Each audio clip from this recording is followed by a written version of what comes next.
દશમસ્કંદની કથા ખરેખર અદ્ભુત અને દિવ્ય છે. તો અહીંયા યશોદા જ્યારે લાલાને બાંધીને ભૂલી ગઈ અને ખાંડણીયારે બાંધ્યો. હવે આ ખાંડણીઓ એ જ સંસાર છે. આ ખાંડણીઓ શું છે કહો? આપણે બધા અત્યારે આ સંસારમાં ખંડાઈ રહ્યા છીએ.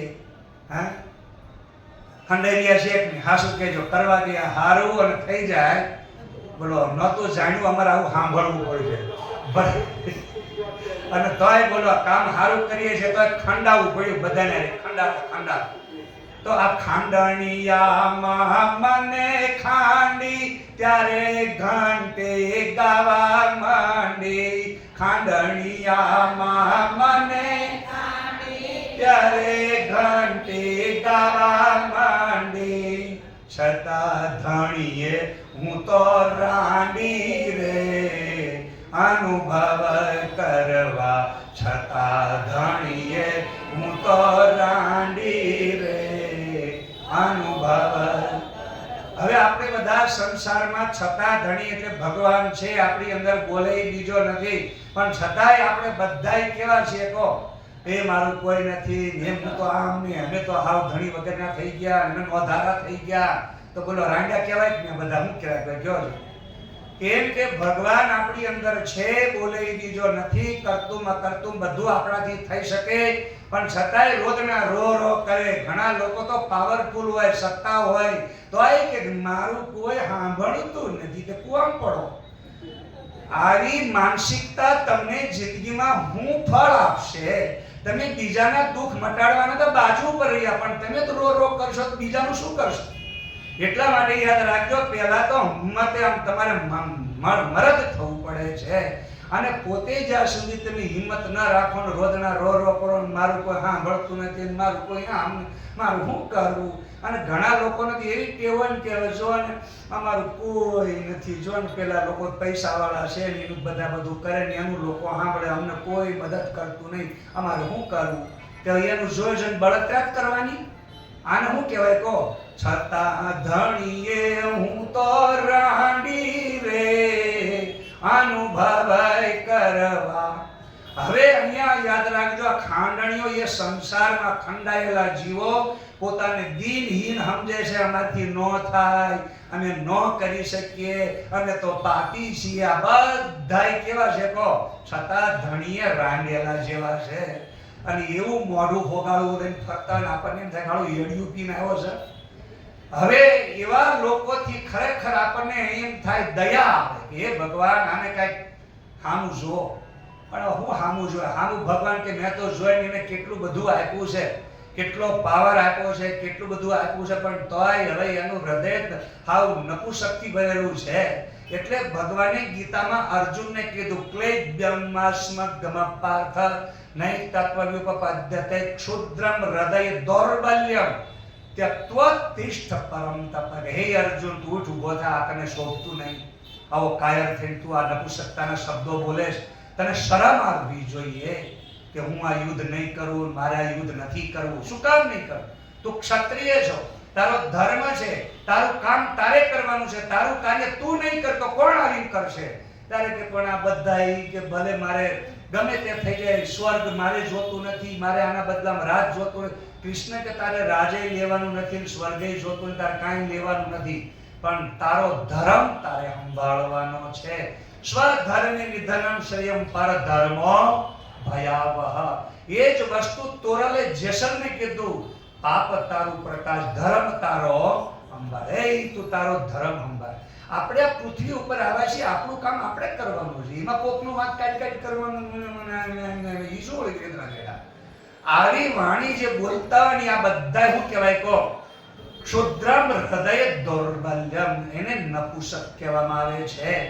એટલા માટે અહીંયા ભગવાને ખરેખર આ વખતે ખાસ ભાર દઈને કીધું કે હે પાપ અને પુણ્યનો અહીંયા નાશ કરવા માટે આપણે જ્યારે આ કાર્યની અંદર આગળ વધ્યા છે ત્યારે બધી જ આકાંક્ષા, ઈચ્છાઓનો શું કરી દેવાનો? ત્યાગ. બધી ઈચ્છાઓનો ત્યાગ કરો ને ત્યારે એ વખતે તમે જ્યાં બેઠા છો, જ્યાં છો, જેવી જગ્યાએ છો, બધી જ વસ્તુ ત્યાં છે.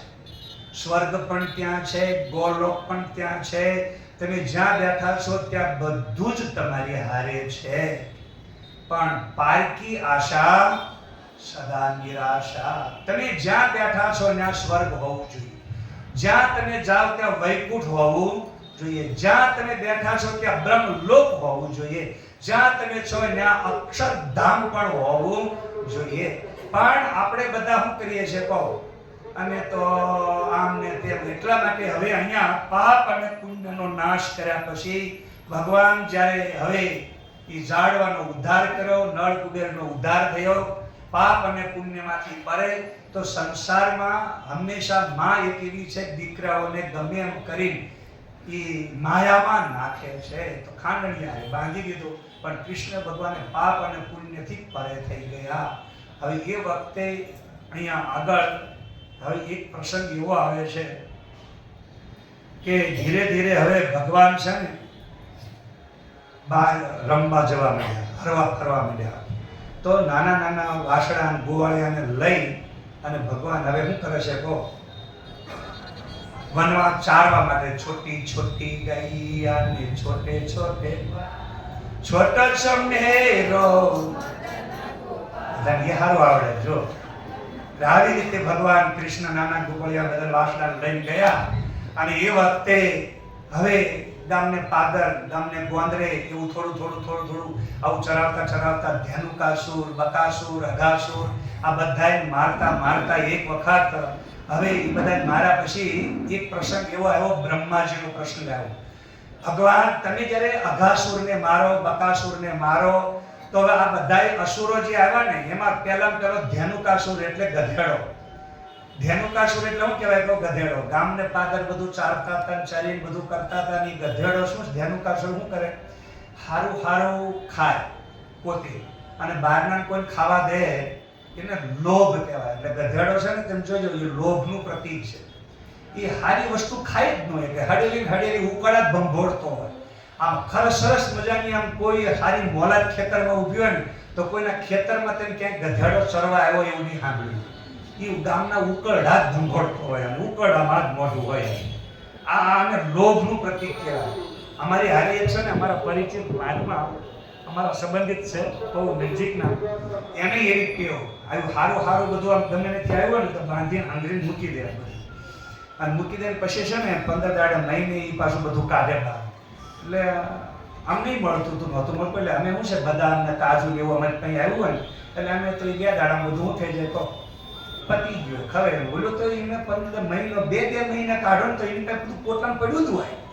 અને પછી એ છે ને કાઢે, તડકે મૂકે, પછી ફૂંક મારે, ફૂંક મારીને પછી ઓલો પાવડર હોય ને મારી પાસે, એ પાવડર ઉડાડે, ચોખ્ખું કરે. પછી જેમાં કીડા ખાઈ ગયા, કાણા પડીને થોડુંક અધૂરું થયું હોય એટલું નોખું કાઢે. એટલું નોખું કાઢીને પછી એટલું ખાઈ જાય. પછી આખા સાબુત કાજુ બદામ આખું પાછું બાંધીને મૂકી દે. પાછું 15 દાડે પાછું ખોખલું થયું હોય. એટલે આવી રીતે હળેલું ખાય, કોઈ સારું ખાય. હવે એમાં બન્યું કેવું, એક વખત અમે બધાએ એવું નક્કી કર્યું, આમાં આ બની ગયેલી ઘટના. અમે બધા હોસ્ટેલમાં ભણતા હતા એટલે અમે શું કરીએ, પછી અમારું બધું હોય ને એટલે અમે એ વખતે બજારમાં થોડાક ગાજર લાવીએ. ગાજર અને ત્યાં અમને દૂધ મળે સવારમાં. તમે 3, 4, 5 વિદ્યાર્થી ભેગા થઈએ. એટલે ભાઈ થોડુંક આવું છે ગાજર, બોલો કે હું ગાજર લેતો, બોલો કે હું ફલાણું દૂધ લાવું, બોલો કે હું થોડીક ખાંડ લાવું, બોલો કે હું મારી પાસે કે કોઈ એવો પીડ્યો છે લેડો તારે. તેમાં બધા ભેગા મળીને સવારમાં બેઠેલો પ્રાયમસ હોય ને કે ગાજરનો હલવો બનાવી, દૂધ મળ્યો હલવો, મોઢામાં પાણી જાય એવું પણ જોઈશે. અને પછી ગાજરનો હલવો બનાવી પછી અમને ખબર હોય કે કોની પાસે કાજુ બદામ કોના પકાવવાનું ભરીને મૂકી રાખે. આ બની ગયેલી ઘટના કહો છો, આ જેવું છે એમ. તે એને બોલાવીને પછી એને કે મહામૂલ્ય શક્તિ જાય તેને ખુરશી બેહાડીએ. પછી એમને ચમર ઢાળતા હતા એમ ચમર ઢાળીએ અને એના બરાબર આમ હાચવીને પછી છે ને આમ કટોરો ભરીને ગાજરનો હલવો આપીએ.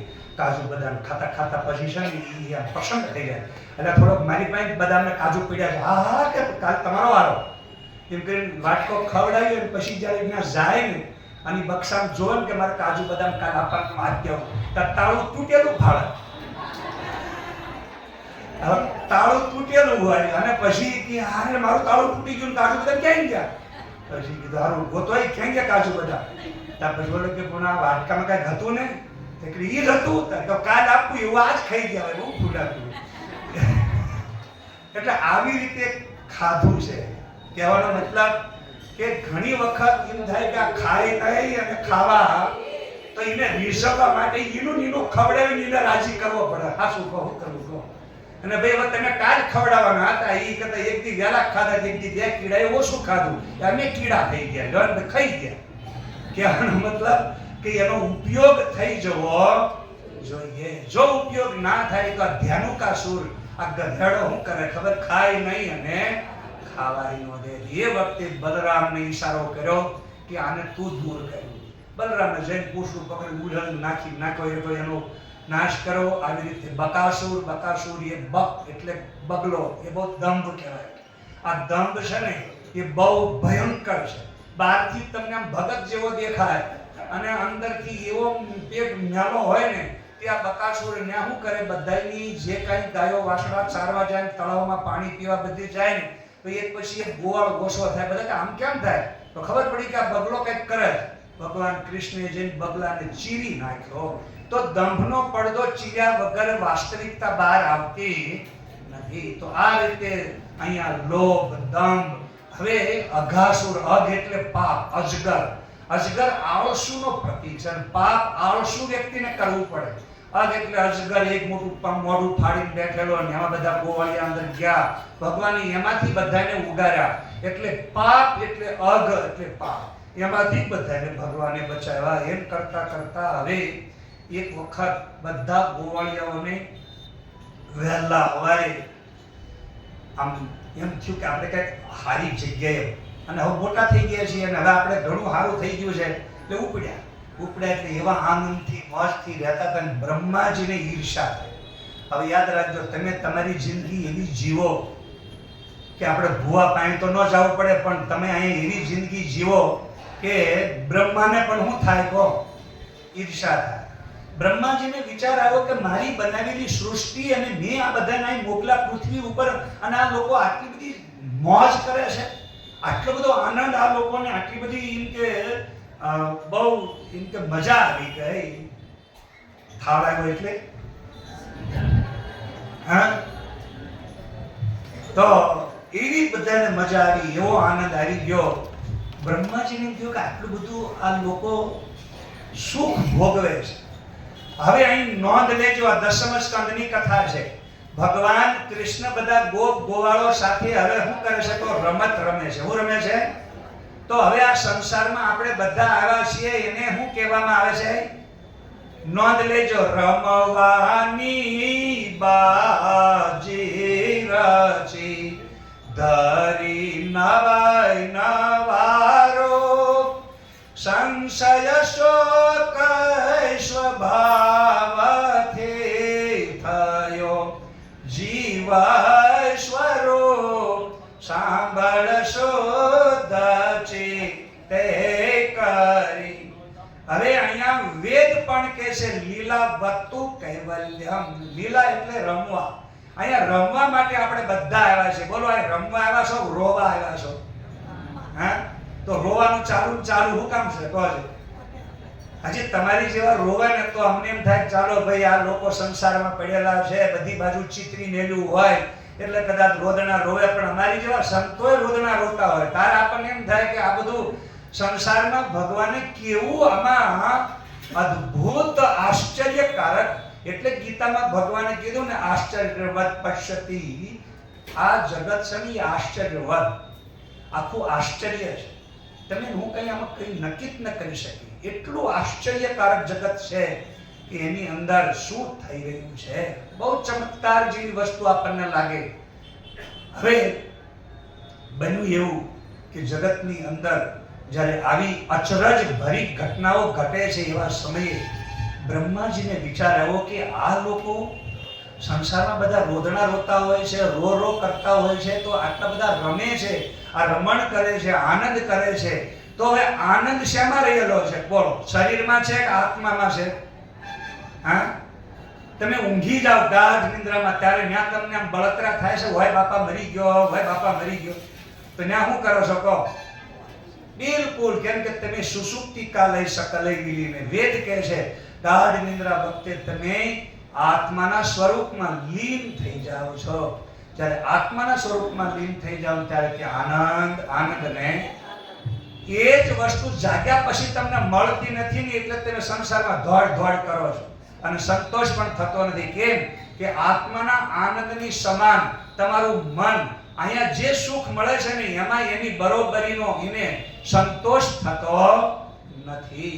કે ગાઢ નિંદ્રામાં જે સુખ હતું એવું સુખ હાડલામાં નથી, છોકરામાં નથી, મકાનમાં નથી, ગાડીમાં નથી, આ બધી પ્રોપર્ટી મિલકતમાં પણ એવો આનંદ એમાં નથી. કેમ કે પેલો આનંદ હતો અને આ બધી પ્રોપર્ટી મિલકત બધી બળતરા છે. ખ્યાલ આવ્યો? એટલે અહીંયા ભગવાન જ્યારે તમને મને તમામ ઈચ્છાઓમાંથી બહાર કાઢે ત્યારે સમજો એની કૃપા વગર શક્ય નથી. તો હવે આ ખાંડણીયામાં આ જ્યારે આશા અને તૃષ્ણા રહિત ખાંડણીયામાં જ્યારે આ ખંડાણા અને એ વખતે આ પરમાત્માની જે આપણે ખરેખર જે પ્રસંગ લઈને આવ્યા છીએ ત્યારે અહીંયા કૃષ્ણના અને ગોવાળોના વચ્ચે એ જે રમત રમતા બ્રહ્માજીને ઈર્ષા થઈ અને બ્રહ્માજીને ઈર્ષા થઈ એટલે તરત ત્યાં એને કૌતુક ઊભું કર્યું. કૌતુક ઊભું કર્યું એટલે નરસિંહ મહેતાએ આ બધું જોયું. કોણે જોયું? નરસિંહ મહેતાએ ભગવાન કૃષ્ણની હું જોઈ? લીલા જોઈ. લીલા એટલે રમવાની બાજી. આ સંસારમાં આપણે બધા રમવા આવ્યા છીએ. તો એ વખતે નરસિંહ મહેતાએ એક પ્રભાતિયું લખ્યું કે આજ બ્રહ્માજી જાગવાના છે એટલે વડો તે ગોવાળિયો કોણ થશે? બ્રહ્માજી કે અહીંયા રમવા આવ્યા છે કૃષ્ણ. ખ્યાલ આવે તમને? 960 ગોવાળ ટોળે વળાય 360 ગોવાળ ટોળે વળ્યા વળો તે ગોવાળિયો કોણ થાશે જાગને જાદવા કૃષ્ણ ગોવાળિયા તુજ વિના ઘેનમાં કોણ જાશે? હે કૃષ્ણ, બધા ગોવાળિયા જગાડે છે કે આજ 360 ગોવાળ કોળે વળ્યા. 360 નું એક વર્ષ હોય, એમાં એક વડો એક દિવસ એવો કયો આવશે જે દિવસે આપણે બધા આ રાહ જોઈને બેઠા છીએ. એમાં વડો ગોવાળિયો કોણ થશે? બ્રહ્મા કે કૃષ્ણ? તો આ સંસારમાં યાદ રાખો, જીવ એ જ ઈશ્વર ને ઈશ્વર એ જ જીવ. જીવ અને શિવ બે એક જ છે, પણ એવો એક કયો દિવસ આવશે? 360 ગોવાળ એટલે આ દિવસ. એની અંદર ભગવાન એક દિવસ એવો આપણને આપે છે, એવો દી દેખાડ વાલા, એવો દી દેખાડ. કયો દી દેખાડવાનો કહો? એટલા માટે અહીંયા આ બ્રહ્માજીએ પરીક્ષા કરી. બધા ગોવાળિયા પોતપોતાના ભાતા લઈને બેઠા છે અને એ વખતે બ્રહ્માજીએ વાસણ હંતાડી દીધા, લઈ ગયા. એમાં જમતા વડ હેઠે બધા બેઠેલા ને ભાતું ખોલેલું. કોઈ ગળ્યું ઢેકલું લાવેલો, કોઈ તીખું લાવેલો. આમાં કોઈ ગળ્યું હતું જ નહીં, બધા તીખા લઈને આવ્યા હતા. ટ્રેનમાં ભાતા ખોલ્યા. શેમાં ખોલ્યા કહો? આપણે ટ્રેનમાં ભાતા ખોલ્યા. ઢેબરા તો હતા, થેપલા હતા, પણ દહીં હતું. પણ એક ખામી હતી. શું ખામી હતી તેમ સુધારી લેજો. દહીં તણા દહીં તરા, ઘી તણા ઢેબરા, કાઢીએલ દૂધ તે કોણ? બોલો તમારી પાસે ઢેબરા કયા હતા કહો? તેલના હતા, ઘીના થોડા હતા. પછી કે બડું મને એસિડિટી થઈ. ઘીના હોય તો થાય?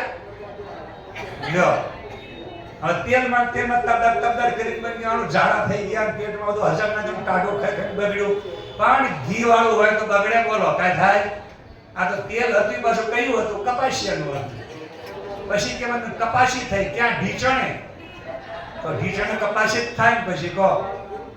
એટલે આ બધું હું છે કહો, આપણો કળિયુગ આવ્યો છે. હવે ઘી ના ઢેબરા, ખરેખર હવે ઢેબરા બનાવવાનું આવું કંઈક થાય તો ઘીથી જ બનાવજો. અને જો પછી એસિડિટી થાય મને કહેજો. અને મોણ નાખો ને તો ઘીનું જ મોણ નાખજો મારી પાસે થેપલામાં. મોઢામાં પાણી તો આવ્યું છે પણ કે બધું જીવ હાલતો નથી બનાવવાનો. બોલો, બનાવવાનો જીવ હાલતો નથી, મોઢામાં પાણી આવે. બે કેમ ભેગું કરવું? લાખો કરોડો ધન જ્યાં હોય આ બધું ભેગું કર્યું પણ તોય ખાવામાં હું છે કહો લોભિયા. તેલનું તેલ જ વાપરે, એમાં તો ઘી વાપરો. હવે કઈ વાંધો નહીં, અત્યારે કીધું એટલે 2 દાડા તો ખાસે પાછા હતા એવા. તો હવે બ્રહ્માજીએ વાસણા હંતાડી દીધા. એક ગોવાળની નજર ગઈ કે અરે ભાઈ વાસણા હતા આપણા ગયા ક્યાં? પણ આ બધા એવા આનંદમાં ભાતા ખોલીને બેઠેલા ને બ્રહ્માજીને જોયું કે આવું આ લોકો આવું જીવન જીવે છે.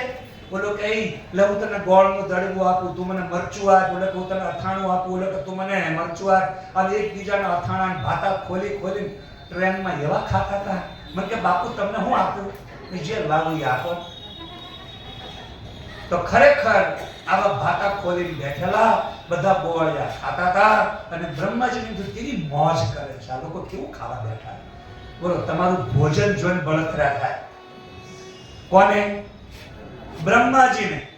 અને એ વખતે મનુષ્ય જીવન જો આટલું ઊંચું જીવતા હોય તોય તમે જઈને ભૂવા પાસે બેહો, મને બહુ નડતર નડે છે. હું નડે છે કહો? લખણ નડે છે આપણા, બીજું કાંઈ નડતું. આવું જીવન ભગવાને આપ્યું જેને બ્રહ્માદિક લાગે પાય. ગંગા સતી કહે છે, એક આર્ય નારી, ગુજરાતની એક આર્ય નારી એમ કહેતી હોય, વચન વિવેકી જે નર ને નારી એને બ્રહ્માદિક લાગે પાય. આટલું ઊંચું જીવન છે આપણું, અને તોય તમે રોજના રો કરો. મારું કોઈ સાંભળતું નથી, મારું કોઈ કીધું કરતું નહીં. આટલી સરસ જિંદગી બ્રહ્માજી વિચારમાં પડ્યા કે મનુષ્ય આવું જીવન જીવી શકે છે. તો રમવાની બાજી આપણે રમવા આવ્યા છીએ. અને ખરેખર રોતા જોઈને બ્રહ્માજી દેવતાઓ બધાય શું થાય છે કહો? રાજી થાય છે. કાલ હવે અમારો પાણી આવશે, કાલ અમારી પાસે. તો જેટલા રોદણા રોતા જેની પાસે જાવ એ બધા રાજી થાય. શું કામ કે હવે ગોઢલો કમાણી આવ્યો. બધા એમની કાંઈ કોઈ નમતું મેલતા. તો આ રીતે આ દુનિયામાં બધું હાલ્યા કરે છે. તો હવે બ્રહ્માજીએ વાસણા હંતાડ્યા પછી કૃષ્ણ ભગવાને કીધું ભાઈ ઉભા રહો, તમે બધા શાંતિથી ભોજન કરો અને ખાઈ લો, પેટ ભરીને પેલા ખાઈ લો. વાસણા હું લેવા? તો ભગવાન તમે જ્યારે શાંતિથી ખાવા ને જ્યારે આવા આનંદમાં હો, મોજમાં હો ને, તો ભગવાન તમારી આ મોજમાં વિક્ષેપ પેદા કરવા માંગતા. તો એ વખતે કૃષ્ણ ભગવાન ગયા વાસણા ગોતવા. તો વડલા પાણી જે ગોવાળિયા જમતા હતા ને, એ વડ સહિત ગોવાળિયા બધા ગાય. હવે કૃષ્ણ પાછા આવ્યા ને તો કે આવા વાસણા તો ગયા પણ કે આ ગોવાળિયા ક્યાં ગયા કે બધા? તો યાદ રાખો, હવે તમે બધા આવું કંઈક જતું રહે ને આવું કંઈક થાય ને તો તમે શું કરો કહો? એ કાંઈક તો ભૂત પ્રેત છે, અહીંયા કાંઈક ભૂત પ્રેત છે, આ બધું ગાયબ થઈ ગયું, મારે કાંઈ રહેતું જ નથી. એટલે મારી જેમ બોલાવીને આ ઝાડ ફૂડ કરાવે, હવન કરાવે, ધૂપ ધુમાડો કરાવે, ગૌમૂત્ર છટાવે, કંઈક બધું કેટલું તમે કરો કે ના કરો. પણ કૃષ્ણએ કાંઈ ના કર્યું. એને શું કર્યું ખબર? એને અંતરથી એક અનંત શક્તિથી પોતાની રીતે ગોકુળની અંદર વાછડા ગોવાળિયા બધું નવું જ બનાવી દીધું. એટલે સૂક્ષ્મ શરીરમાં તમે સપના જોવો છો ને, લોભિયાના સપના શું દેખાય કહો? રૂપિયા દેખાય ને. એમ કૃષ્ણ ભગવાને એક નવી સૃષ્ટિ બનાવી દીધી મોજમાં. બસ આપણે આપણી તે તું તારો જીવાડ્યો જીવું છું, તે જે કરવા મોકલો છે એમાં હું અહીંયા રમવા આવ્યો છું, રોવા આવ્યો. એટલે નવી સૃષ્ટિ બની ગઈ, નવા ગોવાળિયાઓ. હવે આ ભાષા તમને ગળે નહીં ઉતરે, કેમ કે સ્થૂળ બ્રહ્માજી લઈ ગયા તો સૂક્ષ્મ પાછા સ્થૂળના રૂપમાં બધાની વચ્ચે છે. નથી છતાંય છે, મગજમાં ઉતરે છે, નથી છતાં છે એવી જિંદગી જીવો. તો આ રીતે કૃષ્ણ ભગવાને બધા ગોવાળિયા મોકલ્યા. તો હવે શું થયું? વાતાવરણ એવું બની ગયું અતિ આનંદી. ગાયોને જે વાછડું ધાવતું હતું ને એને અત્યાર સુધી એવું લાગતું હતું કે મારું વાછડું ધાવે છે, પણ અહીંયા કૃષ્ણ સ્વયં એ વાછડાના રૂપમાં ધાવી રહ્યા છે. ત્યારે ગાય અતિ આનંદમાં આવી અને એવું એને સ્તનમાં દૂધનો ઉભરો આવે છે. એવું પ્રત્યેક ઘરે ગયેલી છોકરાની માં હતી ને એ ગોપી પણ બધાય મનમાં એવું જ વિચારે છે, યશોદાની એકનો લાલો નહીં, એની માં હવે લાલો છે લે. તો બધાયનામાં આત્મબળ આવ્યું. નકર આપણે બધા ગાઈએ ત્યારે શું કરીએ કે નંદ ઘરે આનંદ ભયો, મારા ઘરે બળતરા થઈ. તો એના ઘરે બધું થયું પણ આપણા ઘરે કાંઈ નહીં. પણ આજ કૃષ્ણએ એવી લીલા કરી કે હવે કોઈ ઢીલા પડશો નહીં. નંદના ઘરે લાલો તો મારા ઘરે કાંઈ નથી નમાલો, મારા ઘરે લાલો છે. હરેક ગોપીને સંતોષ થયો, તૃપ્તિ થઈ. અલી મારો કૃષ્ણ, અલી યશોદાનું એકનો નહીં, અલી મારો છોકરો પણ કૃષ્ણ જેવો જ છે રે. એને આ અંદરથી આત્મીયતા આવી ગઈ, પ્રસન્નતા આવી ગઈ. હર એક વ્યક્તિના હૃદયમાં પ્રેમ અને આનંદનો ઉભરો આવ્યો. હવે બ્રહ્માજી વિમાસણમાં પડી ગયા. અરે ભલી થાય, હું કરવા ગયો આવું કઈક ને આ તો જો એના કરતા સારું જીવતા થઈ ગયા. હવે હર એક વ્યક્તિ પોતપોતાના સ્વરૂપમાં મસ્ત. પહેલા તો મનમાં એવું હતું, અલી જશોદા બધા અલી ન્યાક જતા હતા. હવે બધી પોતે પોતાની મસ્તીમાં, કોઈ સસ્તી નહીં, બધી મસ્તીમાં છે. હવે અહીંયા કોઈને અંદર ક્યાંય અભરખો નથી કે ભાઈ એના ઘરે લાલો મારા ઘરે નમાલો. નહીં, મારા ઘરે પણ લાલો છે. બધાને આત્મવિશ્વાસ, આત્મબળ અને એવી આનંદમય જિંદગી જીવવા લાગ્યા. એમ કરતા કરતા બ્રહ્માજીની એક ક્ષણ ગઈ. કેટલી ગઈ? એક ક્ષણ. અને અહીંયા કેટલા દિવસો વી ગયા? એક વર્ષમાં માત્ર 4 દિવસ ઓછા. કેટલા? માત્ર 4 દિવસ ઓછા. તો હવે અહીંયા 360 ગોવાળ ટોળે વળ્યા. એમાં અહીંયા 356 દિવસ વ્યતીત થયા. ત્યારે અહીંયા ભગવાનની સામે બ્રહ્માજી જેવા હતા એના ગોવાળિયા પાછા લાવીને એનો એ વડલો, એનું એ ભાતું, એનું બધું ખોલીને બેઠેલા. અને અહીંયા વર્ષ પૂરું થવા આવ્યું, 4 જ દિવસ બાકી રહ્યા. ત્યારે ઓલા ગોવાળિયા અહીંયા આવી ગયા અને કૃષ્ણએ પછી તરત એની લીલા હાંકી આ ગોવાળિયા ભેગા આવીને બેસી ગયા. અને વળી અહીંયા બલરામે પ્રશ્ન કર્યો. ધ્યાન દેજો, બલરામ કોણ છે? એક આપણા બધાની અંદર રહેલો સાક્ષી આત્મા, એ બલરામ છે. તો કૃષ્ણ પરમાત્મા શુદ્ધ પરમાત્મા અને બલરામ એ આપણા હૃદયમાં રહેલો તટસ્થ આત્મા. તો બલરામને આ બે વસ્તુની વચ્ચેનો એક પ્રશ્ન થયો. તો એક વર્ષ વીયું ગયું છતાંય બધા બોલ્યા કે અલી અલા મારું અથાણું તે લીધું પણ મરચું તે આપ્યું નહીં. અલા મારો આ ગોળનો દડબો તે લીધો પણ તે એના બદલામાં મને કઈ બીજું તો આપ્યું જ નહીં. એમ અંદરો અંદર એકબીજાનું દહીં, દૂધ ને માખણ ને મિશ્રી આવું બધું એકબીજાનું લઈને ખાતા હતા. ખાતા એના એક દિવસો એના તો આખું વર્ષ વયા ગયા પછી હજી એનું બોલે છે. એટલે બલરામ પ્રશ્ન કરે છે કે લાલા આ બધું શું છે? હજી તું ગાયો લેવા ગયો તો, વાસણા લેવા ગયો તો, વાસણા તો આ બધા. તો બલરામને ખબર પડી ગઈ, કેમ કે બલરામ સાક્ષી છે અને સાક્ષી આ બધું જાણે છે. અંતરાત્મા કહેવાય એને. તો આપણો બધાનો અંતરાત્મા અંદરની બધી વસ્તુ આ બધું જાણે છે. એટલે એને પ્રશ્ન થયો કે ભાઈ આવું થવાનું કારણ? ત્યારે કૃષ્ણએ કેવલ આમ કર્યું. હું કર્યું કહો? આંગળી મોઢા આવી રહ્યા, ચૂપ, કાંઈ બોલીશ નહીં, આનો કોઈ જવાબ નથી. હવે આનો કોઈ જવાબ નથી એટલે વ્યવહારની સાથે આત્માના સ્વરૂપનું જે કોઈ એક આપણી સામે અહીંયા અનુભવમાં આવતી વસ્તુ છે એ ઇન્દ્રિયોનો વિષય નથી. કોનો વિષય નથી? ઇન્દ્રિયોનો વિષય. એટલે આંખે તમે જોઈ શકતા નથી, કાને સાંભળી શકતા નથી, જીભે ચાખી શકાય નહીં, એને અડીને ટાઢું, ઊનું, કોમળ, ખબચડું, કડબચડું કેવું છે, કઠોર કાંઈ સમજી શકાય એવું એક તત્વ જે છે ને એ પરમાત્મા. એટલે તમારી મારી ઇન્દ્રિયોનો વિષય નથી. એટલે એનાથી તમે એને હું જાણી શકવાના નથી. એટલે અહીંયા દ્રષ્ટિ તમારે જ્ઞાનમય કરવી પડે છે. જો જ્ઞાનમય દ્રષ્ટિ કરો તો જ બ્રહ્માજીની લીધેલી પરીક્ષામાં અહીંયા ગોકુળ વૃંદાવનમાં જે ગોપ ગોવાળો ગાયબ થઈ ગયા અને પાછા પ્રગટ થયા એ લીલા તમને મગજમાં ઉતરે, નકર ઉતરશે. કેમ કે આનંદ રૂપ આત્મા છે. અને આ આનંદરૂપ આત્માની સાથે હવે દાવા નળનો પ્રસંગ આવે છે. એ દાવા નળ હવે પેટમાં લાગેલો જ છે, ભૂખ લાગી છે. અને આ દાવા નળમાં એવું છે કે એક વખત ચારો તરફ જંગલમાં આગ લાગી એટલે કૃષ્ણે કીધું બધા આંખો બંધ કરો. બધાએ આંખો બંધ કરી અને પછી કૃષ્ણએ કીધું હવે આંખ ઉઘાડો. આંખ ઉઘાડીને ત્યાં તો એકદમ સુંદર મંદ લહેરાતો પવન, એકદમ સુંદર વાતાવરણ હતું. આનો અર્થ શું થયું? તો આપણા જીવનમાં બધે દાવા નળ આગ બળે છે, પણ જ્યાં જ્યાં નજર સામે તમે જે જોવો છો ને એને જોવાનું બંધ કરો. આ બધી બળતરા બંધ કરો. આંખ બંધ કરીને પછી ભગવાન કહે એવી રીતે આંખ ઉઘાડો. ભગવાને જે રીતે આંખ ઉઘાડીને ત્યારે બધે આનંદ હતો, બીજું કાંઈ હતું? તો સંસાર એ દાવાનળ છે. એટલે ચામડાની આંખે સંસારને જોવાનું બંધ કરો અને જ્ઞાનમય દ્રષ્ટિથી જોશો ને તો બધી જ જગ્યાએ શું છે કહો? આનંદ, આનંદ ને આનંદ. કોઈ જગ્યાએ ખરાબ વસ્તુ છે જ નહીં. પણ આપણે ખરાબ છીએ ને એટલે તમને મને બધું શું દેખાય કહો? કમળો થયો એને શું દેખાય? એમ આપણે બધા અજ્ઞાની છીએ, મૂર્ખ છીએ, એટલે તમને ઓલો આવો ને પેલી આવી પેલો આમ ને આમ ન કરાય, તેમ ન કરાય, આમ ન કરશો ને તેમ ના કરશો. આવું બધું કેવલ વિકારમય દ્રષ્ટિમાં રહેલું છે, ચામડાની દ્રષ્ટિમાં રહેલું છે. તો હવે આપણે બધાય આમ તો સંખ્યા માપની છે એટલે બહુ વાંધો નથી, પણ છતાંય પ્રસંગ આપણે અહીંયા પૂરો કર્યો છે. એટલે હવે આ પ્રસંગની અંદર આટલું સમજી રાખજો કે દિવ્ય ચક્ષુથી દિવ્યના દર્શન થાય છે.